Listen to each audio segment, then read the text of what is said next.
El senador Luis Alberto Heber lanzó este lunes su candidatura a la presidencia del directorio del Partido Nacional. Va a haber una elección interna prevista para el 28 de junio. Ahí este líder herrerista sostuvo que esta etapa debe llevarse a cabo en clave de unidad y no para prolongar la instancia electoral que culminó con las elecciones departamentales y municipales el pasado 11 de mayo. Entre otras cosas, también dijo que, bueno, de ser electo, va a renunciar a su banca y tampoco va a postularse a cargos electivos en las próximas elecciones. Para hablar sobre esta postulación lo recibimos esta tarde en Fácil Desviarse. Bienvenido, ¿qué tal? Gracias, Diego, gracias, Nicolás, un placer estar acá realmente. Bienvenido. No estaba Juanchi hoy. No. Bueno, porque hablo de unidad. Uní. Entonces me pegaba un poco con el reportaje. Y tenés un pique de radio acá que lo usamos mucho, que hacer referencia a Juanchi. También. A ver, ya tenés experiencia como presidente del directorio entre 2011 y 2018. Es decir, no sería una tarea nueva. Ahora, ¿por qué lanzarse con esta tercera vía cuando en principio había dos sectores en pugna que eran Alianza País y Aire Fresco, o la lista 40 más específicamente, sí. Aire Fresco, y aparece acá el herrerismo y aparece una figura cenital del Partido Nacional como Luis Alberto? Bueno, es mucho, pero bueno, mira, lo primero, yo creo que las elecciones ya pasaron ahora con la última convocatoria que tuvimos al tema de las departamentales y municipales, ya se terminó. Ahora hay que elegir las autoridades que van a gobernar los próximos 5 años. Y ahí es necesario dos cosas que yo digo. Primero, de dedicación exclusiva, que lo mencionó la calle Pou cuando fue, y coincido plenamente. Yo agrego además de que el presidente no dispute electoralmente la próxima elección, o sea, que no encabece un sector, ni una lista, ni integre una lista, para que exclusivamente su tarea sea mejorar la herramienta Partido Nacional, que muchas veces cuando uno está en el gobierno descuida. Yo creo que de igual manera los presidentes que tuvimos, tanto Pablo Iturralde como Macarena Rubio, hicieron todo lo factible. Pero la atención siempre está en el gobierno, en los resultados del gobierno, mucho más que en la herramienta. Porque la herramienta se pone a prueba en el gobierno. Entonces mucha gente que integra el partido se va al gobierno. Y entonces aparece una dirigencia que tiene que sustituir a los que de alguna manera venían trabajando en el partido para llenar ese espacio, para mantener esa herramienta como válida para la próxima elección. Y eso le pasa a todos los partidos.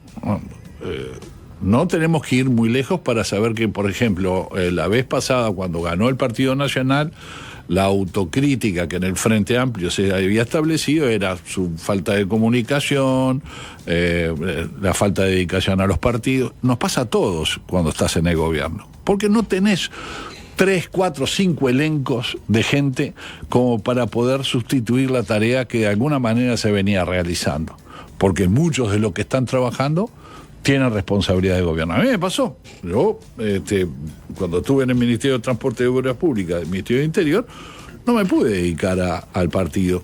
Y muchos dirigentes de primera línea. Entonces, es importante adecuar esta herramienta. Y adecuar para que de alguna manera no nos pegue o no sufra la herramienta que es los partidos políticos cuando se está en el gobierno. Uno de ellos temas es la renovación permanente. Yo hablo de la juventud, hablo de mayor presencia en el territorio, hablo de meternos más en lo cultural. Creemos que nosotros hemos abandonado un poco una presencia en la música, en la actividad teatral, en la actividad cultural, en todas sus formas. Quizás hay una mayor presencia. ¿No nacen los premios Oribe? Claro, con Beatriz Argimón, que fue la que la inventó, y yo lo acepté enseguida. Eso fue un reconocimiento. Además hemos reconocido artistas de todos los pelos, ¿no? Gente que está.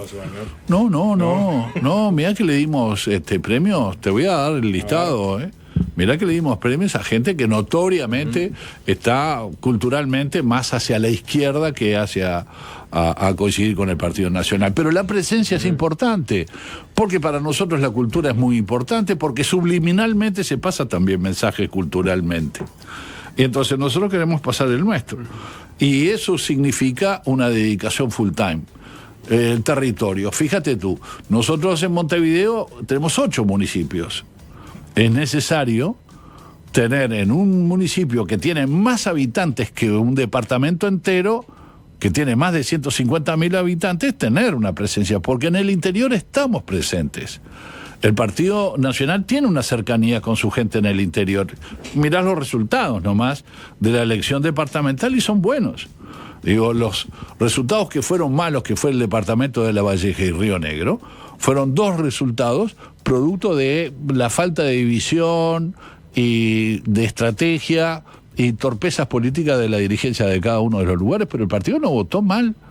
Debería haber hecho coalición en un caso y debería haber tenido más apertura, sobre todo a la hora de concurrir en La Valleja. Ahora, me surge una duda en el planteo. Suena un planteo de campaña electoral, que en definitiva lo es. Hay nombres arriba de la mesa y cada uno está diciendo, Delgado no lo ha dicho explícitamente, pero ha hablado en ese sentido. Javier García ya ha sido más explícito. Usted ni que hablar sobre, bueno, qué es lo que quieren para el partido. Ahora, no están hablando de un electorado en general, le están hablando de un electorado muy concreto, que son los 500 convencionales de la Convención Nacional, que además están elegidos por determinadas listas, o sea, ya tienen determinada disposición a votar por sus agrupaciones, sectores políticos, o sea... No es tan cínico, perdóname. Yo creo que la gente está pidiendo estas cosas que yo estoy diciendo, y hacen su presión sobre los convencionales. Los convencionales representan una agrupación. O sea, me imagino mañana una agrupación en el interior, en el departamento de Rivera, ¿no? Que se juntan y dicen, bueno, ¿a quién vamos a votar en el Partido Nacional? Yo pertenezco a Aire Fresco, pero lo que hay que hacer en el partido lo está explicando mucho mejor Luis, porque tiene más claro el tema de cómo se tiene. Luis, en este caso yo. No, está bien, es conveniente. El Luis, ¿no? Igual, con el Luis Alberto hubiese funcionado igual, ¿no? Somos muchos Luises, ¿no? Porque sabe cómo hacerlo y quizás sea mejor porque no hay ni vencedores ni vencidos en el partido. Y sale un sector que no tuvo la envergadura de apoyos en la elección interna como para poder aspirar mayoritariamente por sí mismo, pero que sí genera una unidad en el partido que a veces es necesaria para poder unir a veces a sectores que se siguen midiendo electoralmente, ¿no? O sea, hay una apuesta a que algunos convencionales, en función de lo que resuelvan sus agrupaciones, cambien una inclinación natural que a priori no les favorecería los convencionales son mandatados y mañana puede haber cambios en los convencionales sobre cómo votaron en la elección interna o quién quieren que presida el directorio y que tenga la mayoría como para conducir. Eso se ha dado. Mira, en la elección pasada del directorio, Jorge Gandini no estuvo de acuerdo con una lista de consenso y lo que aparentemente tenía para un director en el Partido Nacional sacó tres. O sea, hubo gente que pertenecía a otros sectores que no estaba de acuerdo con lo que se le planteaba y prefirió votar una lista rebelde, digamos. Esta no es una lista, es un espacio, no es una lista sectorial, busca la tercera opción para justamente unir, no dividir. Perdón, decís es un espacio, no es una lista. Uno decía, este es el candidato de la 71 del herrerismo. Vos decís que no estamos hablando de una candidatura que se ciña estrictamente al herrerismo, pero vos tenés digamos, otras agrupaciones o sectores fuertes después de la última elección, como puede ser de centro, hablaste de Gandini, por la Patria, pero ahí la impresión es de que irían atrás del candidato de Aire Fresco, de Álvaro Delgado. Falta mucho, Diego, todavía, ¿no?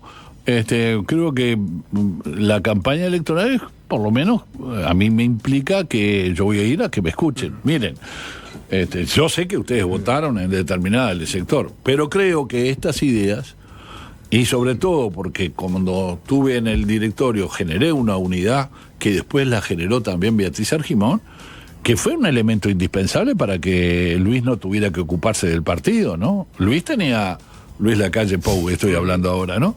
Tenía un respaldo partidario que había generado una conciencia y una unidad muy importante. Mirá que en las elecciones anteriores estuvo dividido el Partido Nacional. O sea, fue un trabajo que hicimos con éxito. Lo hice yo, perdóname que me ponga en primera persona, pero fue mi obsesión cuando estuve en 2 periodos distintos, porque yo estuve en el 2014, antes del 2014 estuve siendo presidente, y hasta pocos años antes de que se largaba porque tenía que ir a la campaña. Te tocó ser presidente del directorio, por ejemplo, en aquella elección del 2014 que tuvo esas internas que fueron tan complicadas, ¿Sí? porque costó en su momento que Larrañaga aceptara integrar la fórmula. O sea, ahí había un proceso de división. había una división, pero nuestra tarea fue aceitar, acercar, y tuvimos éxito porque había un clima de unidad. Habíamos instalado primero yo y después Beatriz, porque continuó Beatriz la labor, una excelente presidenta del directorio, la primera presidenta mujer que tuvimos en el directorio, continuó una labor que generó esa unidad que fue la base de una candidatura fuerte. Y tuvimos una elección complicada, ustedes se acuerdan, con Sartori y Luis Lacalle Pou en el 2019, pero solamente con una estructura que privilegiaba la unidad antes de lo sectorial, podía sostener una interna que fue momentos con roces muy fuertes, ¿no? Porque no te olvides de que hubieron la inauguración de unas campañas medias de que no conocíamos, de enchastres, que realmente después ese sentido de unidad mantuvo una estructura partidaria que llevó a que después pudiéramos hacer la fórmula Lacalle Beatriz Argimón, ¿no? Perdonaron igual, ¿no? Esa inauguración de las campañas suyas, porque después terminaron acordando con Sartori. No, ahora. Sí, por eso después hubo toda una evolución. Juan ya no planteaba eso. Ahora vino, echó para atrás, se arrepintió, ¿no? Sí. No se arrepintió. Bueno, se arrepintió, capaz que sí, tuvieron conversaciones privadas. Sí, Luis Lacalle Pou dijo Cerro más playa, Piriápolis. Sí. Y de esa forma laudó el tema. Sí. O sea que tampoco quedó muy explícito nada, pero hubo una. Hablando de Luis, de Lacalle Pou. Es una persona, Luis Alberto Heber es una persona de mucha confianza de Luis Lacalle Pou. Uno intuye porque lo puso como ministro de Transporte, y cuando las papas quemaban, cuando murió Jorge Larrañaga, le dijo a Luis Alberto Heber que agarre el Ministerio del Interior. Me pregunto e imagino que antes de hacer este anuncio hablaste con él. Obvio. ¿Y qué te dijo? Querés saber mucho. Esa es una historia que se escribe para que se lea después otra generación. Estamos muy cerca. Algo de lo que hablaron. Mirá, Luis fue gracioso porque yo, cuando fuimos en el avión a despedir a Jorge, querido amigo, a Paysandú, en un momento yo le pregunto, le digo a Luis, me imagino que no dormiste de noche. Digo, no dormí. Me dice, pero decime nomás, no quiero saber el nombre. ¿Tenés sustituto? Le dije yo. Y me dijo, sí. Me dejás tranquilo. Me fui para atrás en el avión, me senté allá atrás en el fondo, pero me fui tranquilo. Cuando volvimos, después de despedir al guapo, Luis me dice, ¿qué tenés que hacer hoy a las 4 de la tarde? Y llegamos a las 2, 2. Mirá, Luis, acabo de salir del COVID. Había estado 5 o 6 días de tener trabajo en el Ministerio de Transporte lleno. Así que me voy al ministerio. ¿No podés venir a las 4 de la tarde a Suárez Chico? Me dijo. Y me corrió un frío por la espalda pensando que quizás el nombre fuera el mío, porque yo estaba muy contento, además muy realizado en el Ministerio de Transporte y Obras Públicas, porque era lo que históricamente había hecho en el Parlamento. Me ocupaba de los grandes números y sobre todo del tema de inversiones, vivienda, inversiones, gastos, y no era una persona que estaba dedicado al tema de la seguridad pública. Jorge sí. Jorge Larrañaga hacía punta en eso, ¿no? Y teníamos diputados en nuestro sector que también se dedicaban exclusivamente a estos temas. Yo escuchaba, por supuesto, no eran temas ajenos a mí, tenés que saber de todo un poco en esta actividad, ¿no? Pero profundizaba en el ministerio y tenía muchos sueños que después lo vi realizarse, ¿no? Porque la verdad que cuando uno ve la obra pública en el país, yo todavía sigo con el chip del Ministerio de Transporte y Obra Pública, veo que muchos sueños que presupuestamos hoy son hechos, que son rutas que se hicieron y que se construyeron, puentes, y realmente fue muy importante. En esa reunión hicimos un análisis político profundo, en donde yo le di la razón. O sea, él tenía que tener una persona, en ese caso, que pudiera sustituir al Guapo, que no era nada fácil sustituirlo, sobre todo por estas condiciones, ¿no? Porque él se había dedicado, estaba hace años, había interpelado a Bonomi, o sea, era una persona que había estado en las gestiones anteriores metido. Yo estuve en esas interpelaciones, yo lo defendí a Jorge en muchas oportunidades, en esos ataques y contraataques que se tienen en los pleitos dialécticos parlamentarios. Pero lo cierto es que una cosa es ayudar y otra cosa es hacer punta. Y Jorge hacía punta en esto. La verdad es que fue una charla muy sincera, en donde Luis tiene esa particularidad que convence. Y aunque no me gustara, vos estás en un equipo de fútbol en donde le pasa algo a tu arquero, te quedás sin arquero y alguien se tiene que poner los guantes e ir a atajar. Ah, no, pero yo juego entre alas. No, mi amigo, ¿estás en el equipo o no? Uno se tiene que poner los guantes a ir a atajar.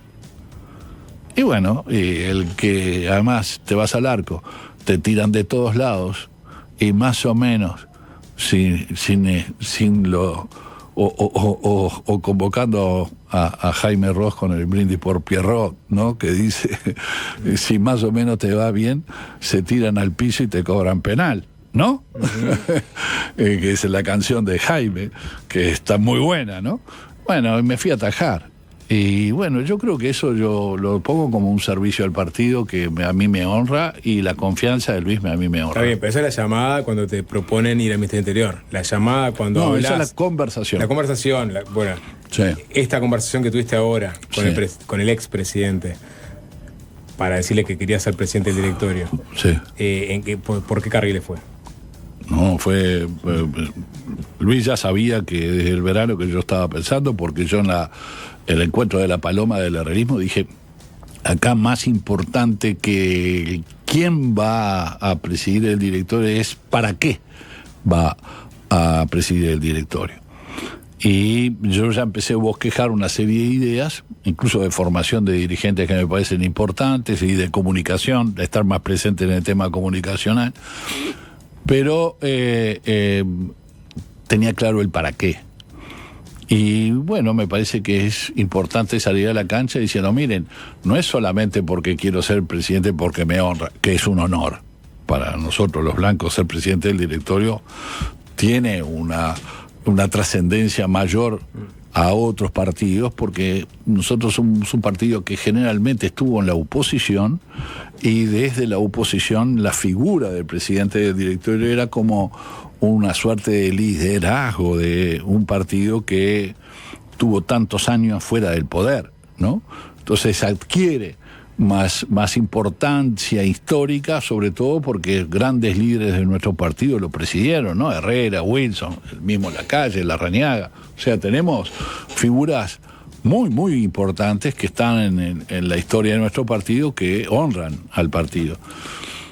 No es por eso, es que creemos que tenemos que mejorar al Partido Nacional, y por lo tanto yo tengo el tiempo, las ganas y sobre todo el renunciamiento que hay que tener para dedicarse full time. ¿No te pesa dejar el Senado, un Senado que en definitiva es especial, porque la ahora oposición, o sea, se fortaleció en la bancada, porque había tenido el problema de que muchos habían dejado justamente el Parlamento para ir a las actividades de gobierno, y hay que dar esa discusión con el gobierno. Eso no te pesa, no vas a sentir nostalgia de no estar ahí. Nico, me pesaría si yo dejo desguarnecido a la bancada.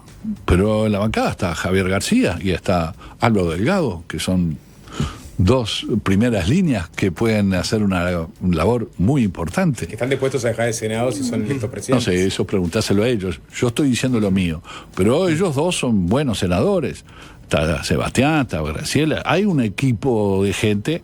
El mismo suplente mío, Rodrigo Blas, es una persona que ya estuvo en el Senado cuando nosotros estábamos en el gobierno y presidió la Comisión de Presupuesto y que realmente tuvo una buena gestión. Pero ¿corre el riesgo de dividirse el partido si las presidencias terminan recayendo en alguno de esos nombres, Álvaro Delgado, Javier García? No, dividir no, porque el herrerismo va a estar para unir siempre. Porque el herrerismo es un sector que tiene quizás una obsesión que es ganar, ¿no?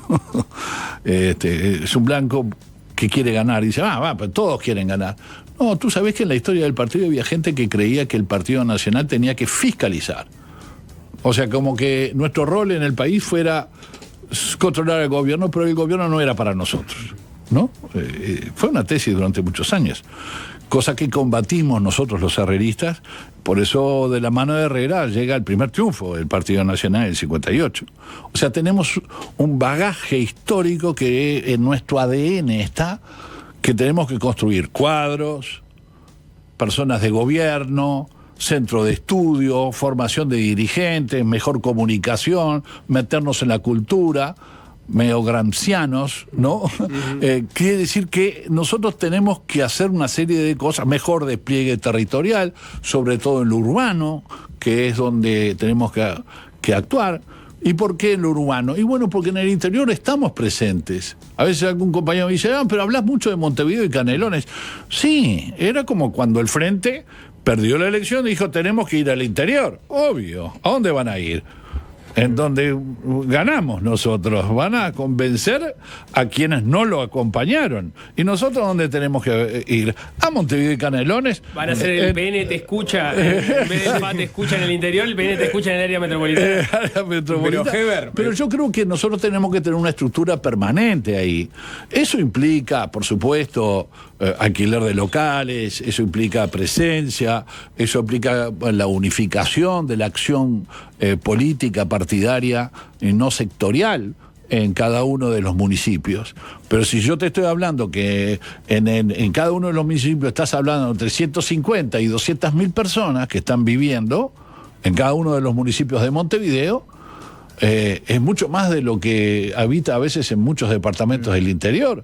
Y tenemos una estructura en el interior del Partido Nacional mucho más grande que la que tenemos en ese municipio. Entonces quiero que paulacionalmente nosotros estamos no adecuados a tener esa penetración, esa presencia en donde se concentra la mayor parte de la población. Hay una tarea para hacer ahí. Heber, sobre la correlación, reflexiona en voz alta, ¿no? Pensando en tu candidatura, ¿no? Y la correlación de fuerzas dentro del partido.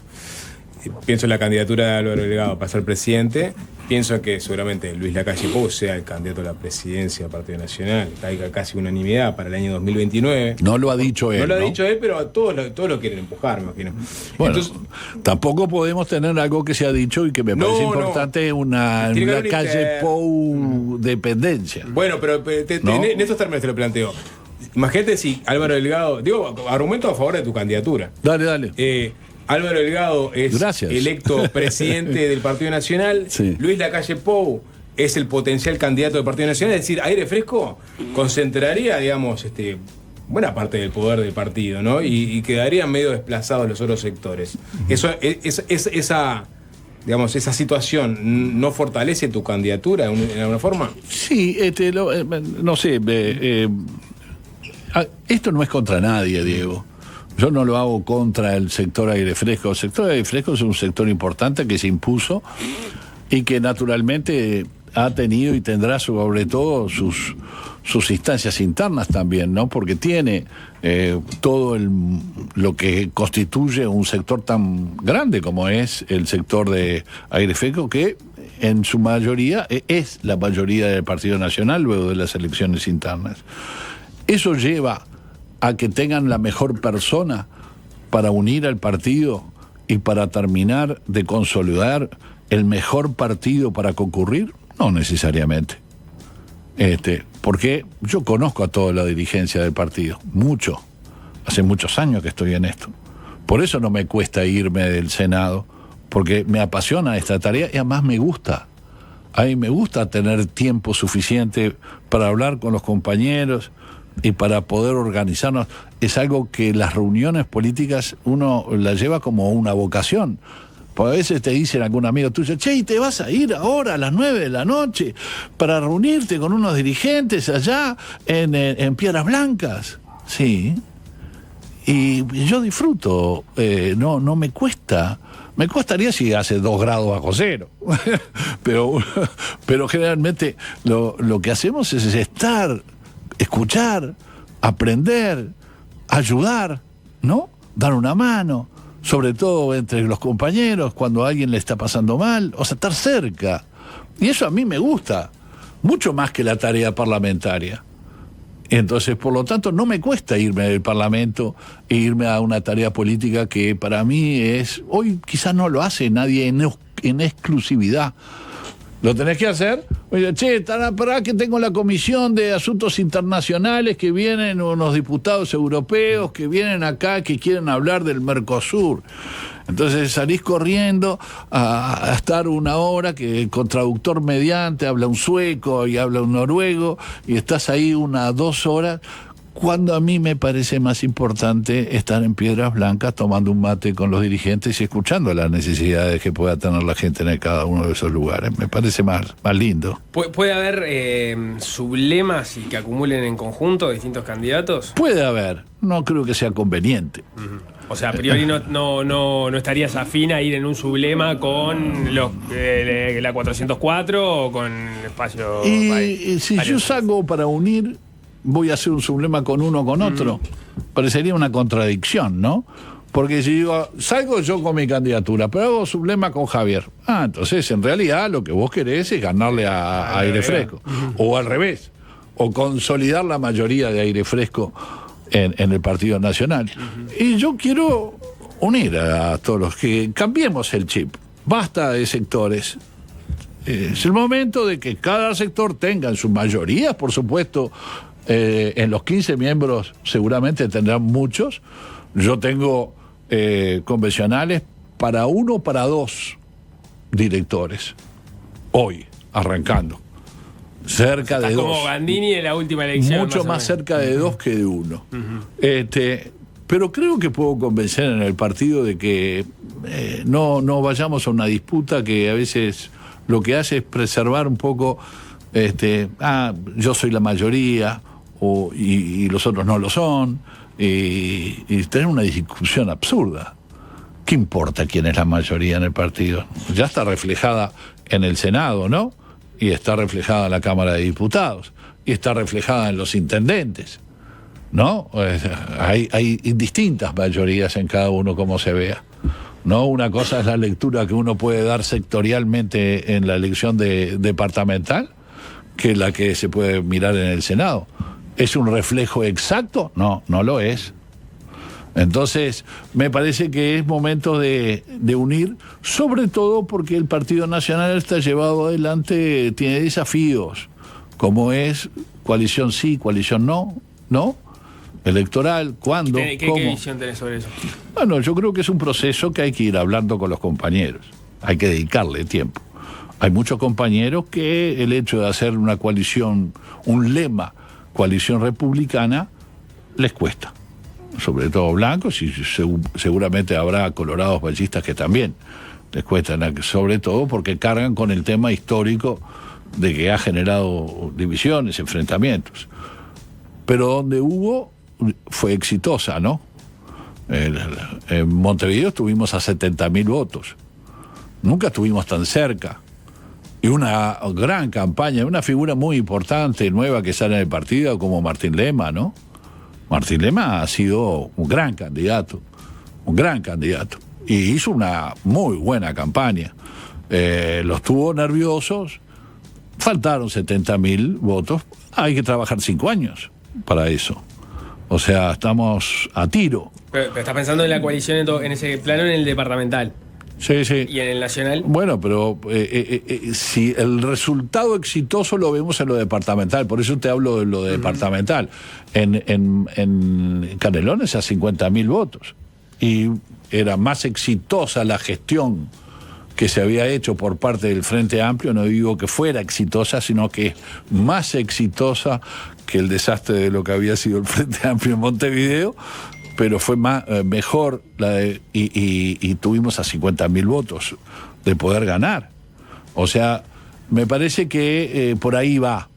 O sea que no a nivel nacional no entiendo. O sea, no, yo estoy poniendo los ejemplos exitosos o sea que puedan llevarnos. La herramienta sirve. Claro, lo que estoy diciendo, eso sirve. Donde, además, la situación en contra, ganamos alto, ¿no? Bueno, pero mira, perdón. No pudimos hacer en Río Negro y perdimos Río Negro. Perdieron, Luis Alberto, en Salto. Digo porque la herramienta es exitosa para acumular votos, para ganar. Pero después hay que gobernar y hay que compartir poder. El Partido Nacional gana en departamentos con el 80% de los votos. O sea, y tendría que compartir poder con sus socios, ¿no? Sí.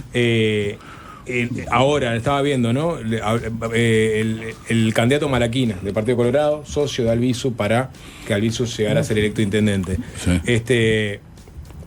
Todavía no recibió la llamada de Albizu. Wow. O sea, a 2 semanas de las elecciones todavía está esperando que lo llame. Yo estoy a la espera de ver si quiere que participemos o no, en primer lugar, y si lo quiere ver y si lo quiere, de ver en qué necesita la ayuda. Él entiende que está con viaje, no sé qué, pero todavía no hubo una comunicación formal entre Albizu y Malaquina. Bueno, la herramienta es exitosa. Ahora, después hay que gobernar. Y ahí aparecen, digamos, las verdaderas rispideces. Exactamente. Y es un error. Uh-huh. Y quiero ser presidente para hablarle y llamar a Carlos. Llamaba a Malaquina. ¿No? Es la tarea que tenemos que hacer. Uh-huh. De eso. Y tener el respaldo en el partido te lleva a que vos puedas levantar un teléfono y decir, che, no hagas esta macana, se gobierna con todos. Si ganamos con todos, ninguno puede quedar afuera.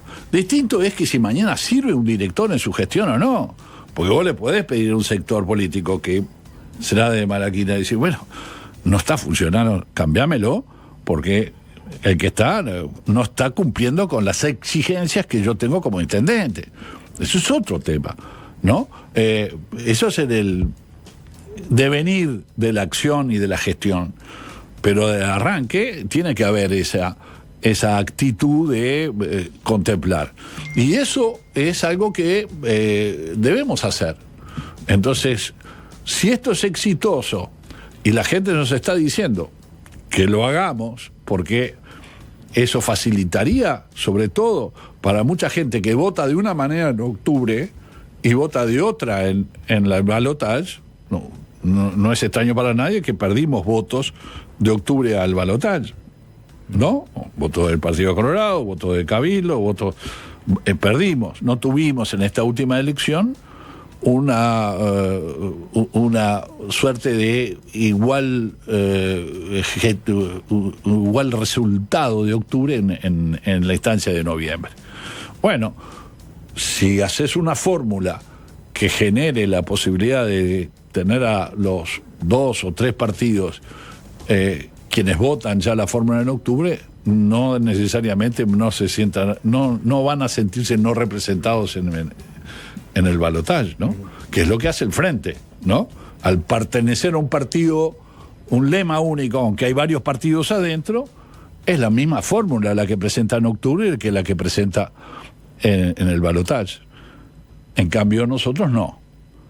Se tiene que tragar la fórmula completa de quien ganó en octubre y que quizás no tenga un relacionamiento que no sea del mismo la misma cercanía, el mismo paladar de votación del partido que no logró tener la mayoría y por lo tanto no va al balotaje.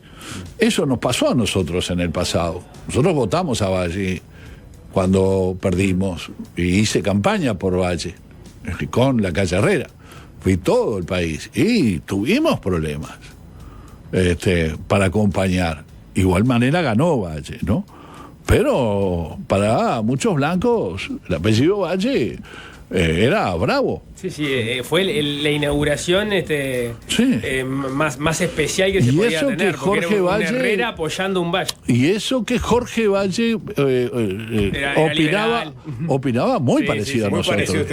Muy parecido, te diría. Más que ustedes. No, más que nosotros imposible. Igual sí. Pero eran liberales. Sí. Era liberal y muchos de los planteos que él hizo, nosotros votamos con mucho gusto. Yo manejaba una cercanía muy grande con Alejandro Achugarri, que era su coordinador en la bancada antes que fuera ministro de Economía, ¿no? Sí, Nicolás. Y coincidíamos 100%. Heber, tenemos que cerrar, se nos va el Juega Nacional hoy. Hay que hacer previa de 3-0. Tenemos que ganar más de 2 goles, ¿no? Para tener, y que pierda, es medio a 5 bandas, ¿no? Lo nuestro, lástima. No se pierde esperanza. Pero estoy con Peirano, ¿eh? Me gusta Peirano como técnico. Bueno, Luis Alberto Heber, muchas gracias por este Gracias a ustedes, un placer, ¿eh? Muchas gracias. Es fácil desviarse.